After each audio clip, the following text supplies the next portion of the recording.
me présenter, moi je suis enseignant-chercheur à l'école vétérinaire de Nantes. Je suis plutôt affine avec les gros animaux, hein, les ruminants, mais je vais essayer dans ma présentation de ne pas parler que de vaches et aussi de vous parler d'animaux de compagnie, même parfois un peu d'animaux sauvages, vous allez voir.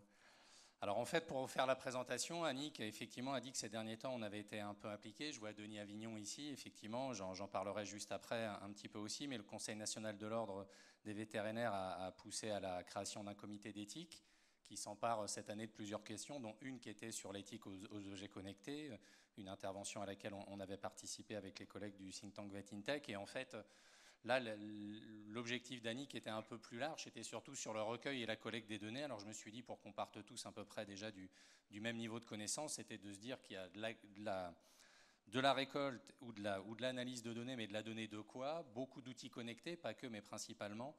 On va voir qu'il peut y en avoir d'autres. Et la question primaire, déjà, c'est de se poser, à mon avis, c'est déjà une question éthique en soi, de savoir pourquoi est-ce qu'on équipe les animaux. Si on essaie de synthétiser ça en 4 grandes indications, on pourrait dire qu'il y a des outils qui servent à surveiller ou distraire les animaux. Donc je vous donnerai quelques exemples après, mais c'est par exemple des systèmes de caméras qui permettent à distance de voir ce que font les animaux. Il y a des indications de type localisation des animaux, bien sûr, avec les colliers GPS, les trackers. Des outils qui, eux, d'ailleurs, pour certains, sont très anciens dans les élevages, hein, comme les distributeurs automatiques de concentrés, donc qui visent à évaluer ou piloter l'alimentation. C'est les gamelles connectées, par exemple, très récemment sur les carnivores domestiques. Et puis de mesurer des paramètres biologiques ou comportementaux. Donc là, on rentre vraiment dans la e-santé à 100%.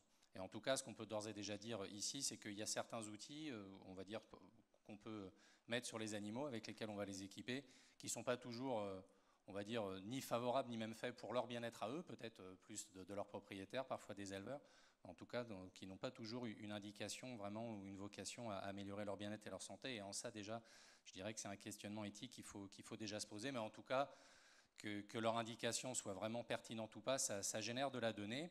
Alors, les types de données, donc si on veut synthétiser un peu les objets connectés qui existent chez les animaux de compagnie ici, donc ça, c'est des captures qui sont ici du livre blanc VetInTech sur les objets connectés. Donc ici, vous avez ce que je vous expliquais tout à l'heure, des puces d'identification, mais qui peuvent aussi vous montrer la température, des trackers d'activité type GPS, des caméras de surveillance, des litières connectées qui peuvent à la fois mesurer le poids de l'animal, savoir la quantité d'urine, par exemple, ou de matière fécale qui vont être faites par jour, des gamelles connectées. Donc vous voyez que le panel est très large et on pourrait rajouter ça à ça.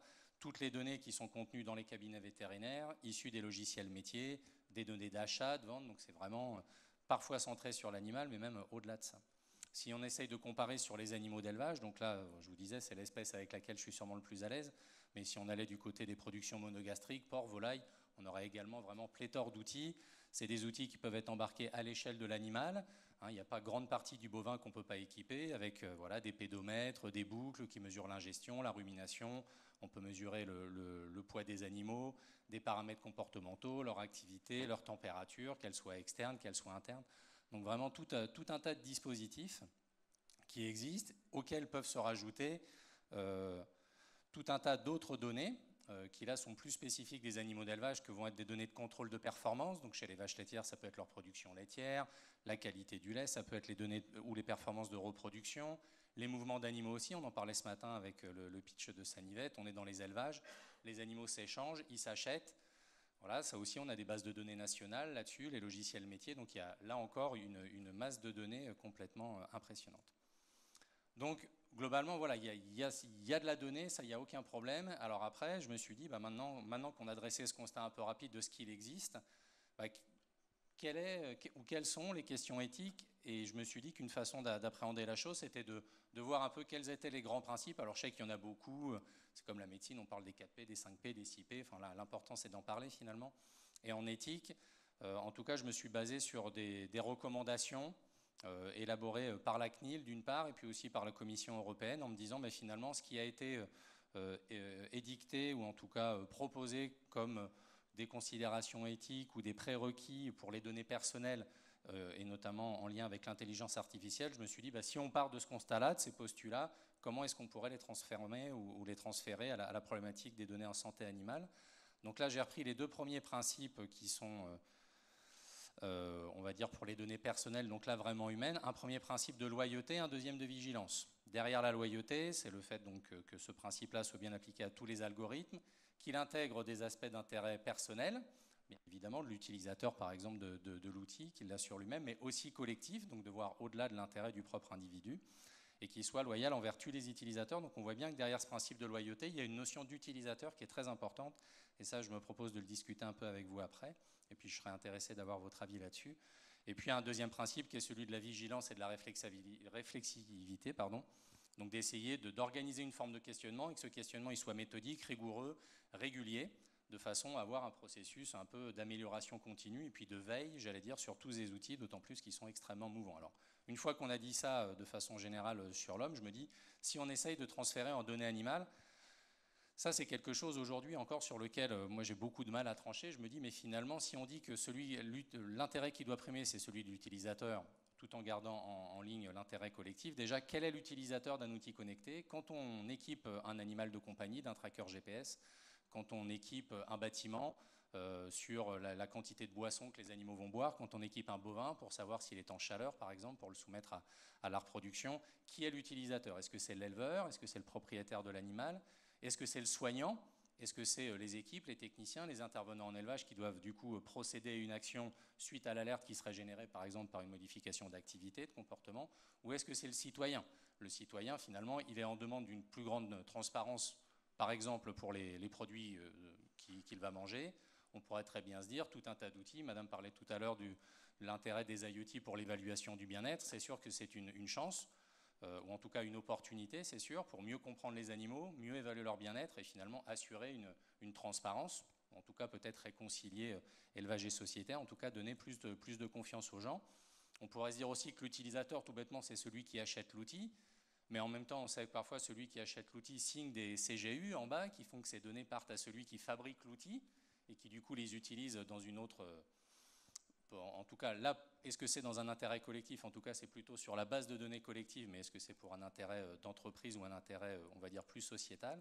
Ou est-ce que finalement, si on reprend l'exemple des produits alimentaires d'origine animale, est-ce que finalement, c'est plutôt celui qui achète le produit final qui est l'utilisateur final de l'agrégation et de la collecte de toutes ces données? Donc pour moi, en termes d'outils embarqués sur les animaux, la notion même de l'utilisateur est pas si simple que ça à définir.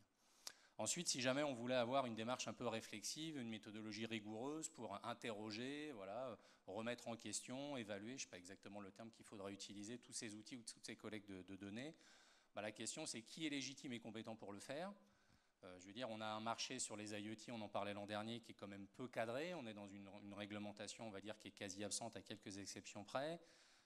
Les gens qui souvent sont peut-être les mieux armés pour en parler techniquement, on pourrait parfois les incriminer de possibles conflits d'intérêts si c'est ceux qui élaborent qui doivent aussi évaluer, mais il faut quand même savoir de quoi on parle. Mais en même temps qu'il n'y a pas de la technique, il n'y a pas que de la technique, il y a aussi de l'ergonomie des outils, leur utilisation finale. Donc, faut-il créer un comité ad hoc là-dessus? Je ne sais pas, mais en tout cas, la question de qui est légitime et compétent et pertinent renvoie, à mon avis, aussi à la notion d'utilisateur. Et puis, les problématiques, qui sont aussi très dépendantes selon les animaux. Par exemple, si on parle des animaux sauvages, on est plutôt sur de la préservation d'espèces. Voilà. Si on est sur les animaux d'élevage, ça va être à la fois assurer leur bien-être, leur production. Ça peut être un enjeu, j'allais dire, de toute façon, voilà, éthique. On élève les animaux, il faut leur assurer des bonnes conditions de vie. Ça peut être aussi des enjeux de meilleure transparence vis-à-vis du consommateur. Sur les animaux de compagnie, quel est l'enjeu? C'est leur assurer la meilleure vie lorsque leur propriétaire n'est pas là, en sachant que de plus en plus, ils sont de moins en moins là, ils se font remplacer. Donc, je veux dire, c'est pas si simple que ça. Et à mon avis, une autre difficulté lorsqu'on parle d'éthique, d'intelligence artificielle, une question d'ailleurs qui nous avait beaucoup agité quand on en avait discuté, c'est de savoir si c'est des enjeux éthiques liés aux objets, aux IoT eux-mêmes, ou plutôt savoir si les IoT sont une opportunité de répondre à des enjeux éthiques plus globalement. On parlait par exemple de l'élevage. C'est vrai qu'aujourd'hui l'élevage il est très remis en cause, souvent par une méconnaissance. On pourrait se dire ces outils finalement c'est une opportunité d'être plus transparent. Donc en fait c'est un moyen probablement pour répondre à une considération ou à un enjeu éthique, mais en soi l'objet n'est pas vraiment lié à un enjeu éthique en soi, c'est vraiment plutôt l'objet qui peut permettre de répondre plus globalement à un enjeu éthique. Donc il me semble que la frontière n'est pas toujours si simple que ça. En tout cas, je pense que du point de vue de cette transposition, c'est vraiment la notion d'utilisateur qui est extrêmement importante. Du coup, juste pour donner des idées, j'en parlais un tout petit peu en introduction, d'initiatives aujourd'hui qui existent sur la création de comités d'éthique. Alors ça peut être au sein même des entreprises. ApplyFarm, une plateforme d'échange de données qui faisait partie d'ailleurs des finalistes du Trophée e-santé l'an dernier, voilà, va vers la création d'un comité d'éthique indépendant. Le CNOV qui a créé son comité d'éthique animal, environnement et société, qui a la charge chaque année à l'initiative du CNOV, mais dont le CNOV ne fait pas partie, donc c'est vraiment un comité d'éthique indépendant. Denis pourra peut-être en toucher quelques mots tout à l'heure, d'adresser plusieurs questions. Cette année, il y en avait au moins deux, dont une liée aux objets connectés. Et puis la prise de conscience de l'importance de ces données. Je ne sais pas si vous aviez suivi, mais il y a maintenant 1 an et demi, la FNSEA a produit une charte sur, on va dire, des concepts que eux, il semblerait, qui leur semblent vraiment très importants sur l'utilisation et la valorisation des données, notamment pas les payer plusieurs fois. Et puis en propriétaire d'animaux de compagnie, de se rendre compte aussi que finalement, en équipant leurs animaux, en fait, ça produit également énormément de données sur leur comportement à eux, sur leur localisation, et quelque part, on peut se rapprocher un peu de ce que serait la donnée personnelle. Donc il me semble que de ce point de vue-là, ne serait-ce que déjà y penser, la prévoir, l'anticiper, c'est déjà beaucoup mieux qu'avant, où finalement, ce n'était pas vraiment des considérations qui nous agitaient. J'ai l'impression qu'aujourd'hui, les gens s'en emparent, et c'est déjà beaucoup. Et puis après, pour rentrer un peu plus dans le détail d'une transposition, je me suis basé sur des, bon, je ne sais pas si on peut vraiment parler de recommandations, mais en tout cas des caractéristiques qui semblaient très importantes donc, au comité à haut niveau, au niveau de la Commission européenne, qui a élaboré un ensemble de 7 critères qui leur semblent très importants dans les considérations éthiques liées aux données personnelles et notamment en lien avec l'intelligence artificielle. Donc je vous propose, sur chacun de ces items, de voir finalement comment est-ce que ça se transpose potentiellement en santé animale. Alors le premier, c'est le facteur humain et le contrôle humain. Alors je me dis, finalement, mis dans les mains, ou en tout cas dans le contexte de la santé animale, le questionnement éthique, à mon avis, ou l'enjeu, il est vraiment de veiller au maintien de l'autonomie, ou en tout cas de la compétence. Si on se met par exemple du point de vue de l'éleveur, si vous avez des outils qui vous permettent de tout piloter à distance, de détecter des événements qui avant nécessitaient du temps et de l'observation des animaux, on pourrait se dire en fait, il va y avoir une délégation totale à l'outil, une perte de compétences. Là, c'est ce que je vous ai mis ici, c'est des résultats déjà qu'on avait présentés l'an dernier.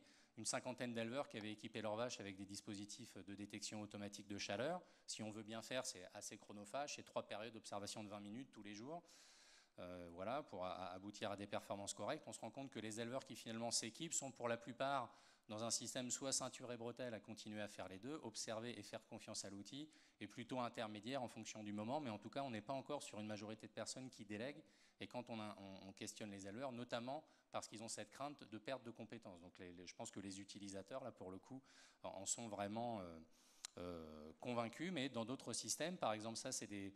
Alors, en tout cas, c'est plutôt des systèmes de décision qui vont être automatiques, par exemple associés à certains robots de traite, ou en fonction du coût des matières premières, de l'âge de l'animal, de la réalisation ou pas du contrat laitier. En fait, il va y avoir un ajustement automatique des aspects alimentaires.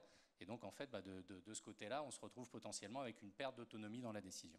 Et puis là, l'exemple que je vous ai mis ici, de caméras qui peuvent effectivement distraire à distance l'animal, on se dit finalement, toutes ces données qui sont produites, donc là, je vous ai mis ici une sortie d'écran que vous pouvez avoir sur votre smartphone sur l'activité de votre chien dans la journée. Là, c'est à peu près pareil pour un bovin, avec des courbes qui vont vous mettre la durée de rumination, donc quelque part son activité alimentaire, et puis son activité physique.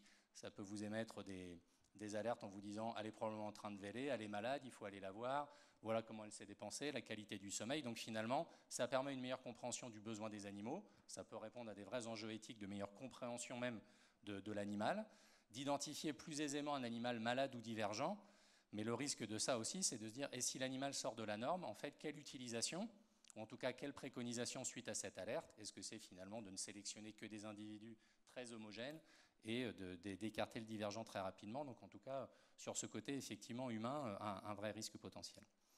Et puis, comme je vous le disais, la dernière chose sur cette perte d'autonomie, c'est que l'homme soit complètement remplacé par ces outils connectés, avec une distance dans la relation affective, ou à l'inverse, un risque d'anthropomorphisme très important, qui n'est pas forcément toujours bénéfique à l'animal. Donc du coup, je dirais que l'intérêt de ces outils-là, ou en tout cas, quand on a ces données, toujours se poser la question de l'intérêt de l'animal. Alors après, sur la robustesse et la sécurité, là je passerai rapidement, mais là c'est assez facile à transposer. On pourrait se dire qu'il faudrait disposer, en tout cas pour tous les outils qui produisent des données, d'informations sur leur qualité, sur la qualité du système des alertes, la fiabilité. On est encore une fois dans un cadre sans réglementation, en tout cas pour les IoT. En plus des outils qui parfois sont non neutres pour l'animal, ils peuvent être mis dans l'animal, ça peut être lié à des injections, des actes qui peuvent être un peu douloureux. On se pose ici la question de leur accumulation sur un animal. Voilà, certains outils qui finalement ont un intérêt en santé ou en bien-être qui est assez discutable. Donc on pourrait se poser la question éthique de limites à fixer dans l'appareillage en termes de type, de nombre, de nature, même de devoir précéder entre guillemets l'autorisation de certains systèmes qui pourraient être assez importants pour l'animal à un avis d'un spécialiste en santé ou en comportement des animaux. Si on passe du côté maintenant du respect de la vie privée et de la gouvernance des données, alors là, ici, je vous ai mis un dessin qui est utilisé notamment par ApplyFarm, la plateforme de données, qui initialement se voulait plutôt sur le système blockchain, traçabilité. C'est sûr que finalement, pour la personne qui va être au supermarché et qui voudrait avoir la traçabilité totale de sa cuisse de poulet, comme c'est le cas aujourd'hui, par exemple, sur des systèmes nouvelle agriculture avec Terena, quelque part, on se dit il y a bien besoin d'une bonne sécurisation de ces données, de façon à ce que la donnée soit bien utilisée dans un souci de transparence et de traçabilité, et sans forcément que l'information puisse être après, j'allais dire, utilisée a posteriori. Vous voyez sans doute sur Internet fleurir toutes les campagnes vidéo d'associations activistes, quelles qu'elles soient. D'ailleurs, même les vétérinaires aujourd'hui, même en animaux de compagnie, sont assez, on va dire, sollicités, même parfois de façon un peu agressive, par des organisations de défense des animaux. Donc quand on a les systèmes de caméras en élevage, quand on a les systèmes de localisation de trackers GPS, c'est bien de savoir où sont les derniers rhinocéros, mais si vous êtes un braconnier, c'est sûr que ce n'est pas forcément une bonne solution pour le rhinocéros. Mais en tout cas, on va dire que la notion du respect de la vie privée là, est un peu compliquée, parce que si c'est des données qui visent à réconcilier éleveurs et société, il faut accepter qu'il y ait une certaine transparence et ouverture, mais qu'en même temps, elles soient bien utilisées dans l'objectif initial de l'intérêt collectif. Concernant la transparence, ça c'est à peu près la même chose. À mon avis, les deux sont relativement reliés quand on se met dans le monde de la santé animale.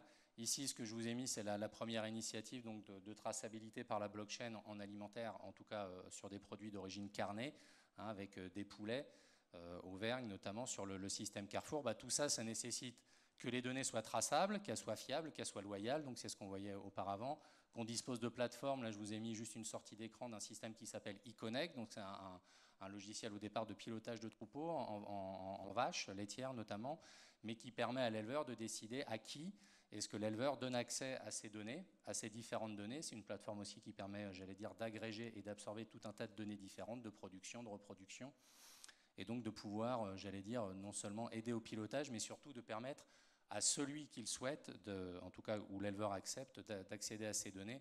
C'est à mon avis une condition indispensable de cette transparence.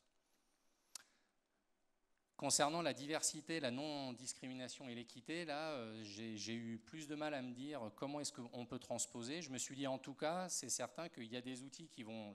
Typiquement, les outils de détection de chaleur, c'est pour faciliter le travail de l'éleveur. Donc on pourrait se dire l'utilisateur, ou en tout cas le bénéficiaire, c'est l'éleveur. Mais en même temps, les perturbations du comportement qui amèneraient à penser que c'est une chaleur, donc un événement physiologique qu'on va rechercher pour mettre la vache à la reproduction, finalement interprétées à l'inverse ou mieux décrites, elles peuvent aussi permettre à l'éleveur de détecter des troubles de santé, au vétérinaire de mieux analyser l'historique de l'animal. Donc quelque part, on pourrait dire qu'il y a à la fois de l'intérêt pour l'homme, pour l'éleveur sensu stricto, mais aussi pour l'animal, à l'interface des deux. Après, le tout est de se dire finalement qui doit primer sur l'autre. Et donc ça, cette question, à mon avis, elle reste entière. En tout cas, ce qui est sûr, c'est qu'aujourd'hui, pour beaucoup d'algorithmes ou de systèmes d'alerte, on peut se poser la question de qui les construit, de qui les élabore, qu'on serait plutôt gagnant à les co-construire. Et là, ça renvoie encore, à mon avis, à cette question qui est cruciale de qui est l'utilisateur. D'accord ? Quand on est dans un système, effectivement, d'élevage, c'est des discussions qui parfois sont assez, j'allais dire, vives, mais quand on a des systèmes de financement par les États, par l'Europe, donc quelque part par les impôts des gens, pour quelque chose qui doit viser à la nourrir, on pourrait se dire aussi que ces gens-là pourraient vouloir avoir le droit de décider au moins une partie des données qui leur semblent importantes pour continuer à avoir confiance et être assuré que les choses se font de la meilleure des façons. Et puis d'assurer aussi, je pense que ça c'est quelque chose qui est très fort en humaine, plutôt, et au-delà même de la santé, c'est bien la diversité des intervenants, qu'elles soient professionnelles, culturelles, de genre. On sait que voilà, l'éthique des algorithmes, c'est pas si simple que ça. Et puis les deux dernières choses, c'est en quoi ces données pourraient bénéficier au bien-être sociétal et environnemental. Pour ce qui nous concerne, nous, chez les animaux, on en parlait tout à l'heure, c'est le bien-être animal, c'est la réduction des antibiotiques en élevage. Voilà.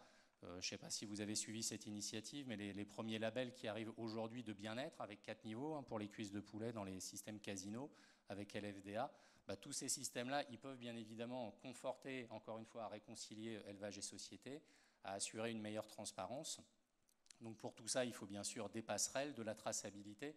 Donc ces enjeux-là, ils sont vraiment fondamentaux, tout en se posant la question parfois. Ici, je pense que voilà, François vous proposait une lecture un peu pour vos randonnées de cet été. Je vous conseille celui-là, un parc Temple Grandin, qui est très intéressant, où finalement il y a une partie notamment consacrée au fait de pousser les animaux jusqu'à dans leur dernier retranchement, un peu comme on ferait avec des sportifs de haut niveau. Là aussi, ça pose des questions de toujours pareil, de qui est l'utilisateur, quelle est la finalité. Et puis en termes de responsabilisation, et je finirai par ça, on parle quoi? De formation, de surveillance, de révision de ces algorithmes, notamment de l'utilisation de ces données. Donc déjà, ça commence par la formation, hein, pour ne pas se retrouver voilà, comme une poule devant un couteau. Besoin de former tous les utilisateurs. Je finirai par ça. Je vous montrerai un exemple en bovin qui, à mon avis, est assez caractéristique, d'accompagner les éleveurs, les propriétaires à leur utilisation, mais aussi les vétérinaires. Ça veut dire que nous, en tant qu'enseignants, on a des collègues là de quasiment toutes les écoles, on a un rôle aussi pour la réforme des systèmes d'enseignement. Aujourd'hui, c'est éthiquement plus acceptable c'est aussi un peu la nature de ma question de tout à l'heure, de se dire bah, finalement c'est pour les vétérinaires, mais si on ne les y forme pas avant, ou en tout cas si on ne les initie pas avant, c'est pas toujours les mettre dans les meilleures conditions. Et puis voilà, de l'accompagnement dans les sociétés sur la transformation digitale, je sais que c'est un terme, en tout cas un sujet qui est cher à Jean-Luc. Et donc du coup, bah, dans un monde parfait, ça serait comme ça. Je vous reprends l'exemple des colliers aujourd'hui ou des pédomètres qui permettent de détecter de l'activité, des perturbations, qui vont faire dire ensuite quand ça sera capté, confronter les données observées à prédites. L'éleveur va recevoir une information, une alerte. Éventuellement, suite à ça, idéalement, il devrait y avoir un feedback humain pour faciliter l'apprentissage de la machine, c'est-à-dire que l'éleveur reçoit une alerte en disant ma vache est en chaleur. Il appelle l'inséminateur, la vache est inséminée, in fine elle est bien gestante. En fait, ce qu'il devrait, c'est aller sur son application et dire effectivement l'alerte était bonne et la vache était bien en chaleur. Aujourd'hui, je ne sais même pas s'il y a 1% des éleveurs qui le font. Du coup, en retour, un feedback de la machine pour l'apprentissage humain, mais si la première condition n'est pas remplie, la deuxième, de fait, aura du mal à l'être. Idéalement, lorsque l'éleveur a à prendre cette décision, bah, idéalement, il pourrait, dans un monde parfait, être en interaction avec les différents intervenants, partager les données, les échanger. Voilà. Et puis, quand on est sur l'action d'inséminer, on pourrait se dire aussi valorisation collective, hein, intérêt de l'utilisateur, mais aussi collectif, pour produire ce qu'on appelle des phénotypes, donc vraiment des caractéristiques très précises de l'animal qui peuvent ouvrir la voie à une sélection génétique beaucoup plus puissante, y compris sur des critères de santé qui jusqu'à maintenant n'étaient pas forcément les plus regardés, sur de la surveillance syndromique. Hein. Vous connaissez tous l'algorithme de Google qui détecte les épidémies de grippe. Bah, on pourrait faire exactement la même chose si ces données étaient bien sûr transférées. Et puis, si elles sont transférées, qu'elles sont traçables et transparentes, elles peuvent bien sûr répondre aux attentes dont je vous parlais juste avant. Mais si on se met en pratique, bon là déjà il y a de la fracture numérique, j'allais dire, c'est un enjeu éthique, commercial, tout ce qu'on veut, mais ça se heurte quand même une vraie problème, notamment quand les éleveurs ils veulent plus de présence d'animaux en pâture. En pâture, c'est pas si simple que ça de capter les données, c'est plus simple qu'un tasson en bâtiment. Voilà. Il y a une très faible valorisation des données de santé. Je pense que c'est exactement la même chose en médecine humaine, hein, par rapport à la masse de données. On a des problèmes, du coup, potentiellement, comme je vous disais ici, de perte d'autonomie et de compétences si on délègue tout à la machine, et puis une absence de formation ou de collaboration qui fait que ce feedback, il existe malheureusement assez rarement. Pas de cadre clair sur la data, mais finalement, en attendant, on pourrait déjà travailler sur l'interopérabilité. Je pense que là-dessus, il y a énormément d'initiatives dont beaucoup de gens dans la salle pourraient parler. Et puis ici, un accès aux données limitées. Moi, là-dessus, je me mets à la place des éleveurs qui pourraient avoir l'impression d'acheter le matériel une première fois, que finalement leurs données soient valorisées pour produire des index encore meilleurs, leur produire ou leur proposer des solutions de reproduction encore améliorées, mais que finalement ils auraient l'impression de repayer une deuxième fois, et donc d'un cercle un peu vicieux. Voilà. Donc en conclusion, toujours se poser la question, à mon avis, dans ces questions d'éthique, savoir si ces outils sont au service de l'homme et ou de l'animal, ou est-ce qu'on est dans du simple divertissement. Ça peut probablement permettre une meilleure connaissance des animaux. Voilà, le risque étant de voir les animaux uniquement par les données et plus en tant qu'animal en soi. Savoir si l'utilisation de la donnée elle est primitivement commerciale ou si elle a bien une vocation en tout cas à être valorisée de façon collective et sociétale. Si elle permet soit de ressortir l'individu dans la masse, hein, je pense notamment en animaux d'élevage, mais ça pourrait être pareil dans les élevages de chiens. À partir du moment où on a des grands nombres d'animaux, bah finalement redonner de la valeur et de l'existence même à l'individu, c'est un enjeu éthique à mon avis majeur, si tant est qu'on ne l'utilise pas pour éliminer rapidement les divergents. Et puis ça nécessite forcément une plus grande responsabilisation des propriétaires par rapport, comme je vous le disais, au risque de distanciation ou de tamagotchisation. Je sais que c'est un terme qui est cher à Grégory.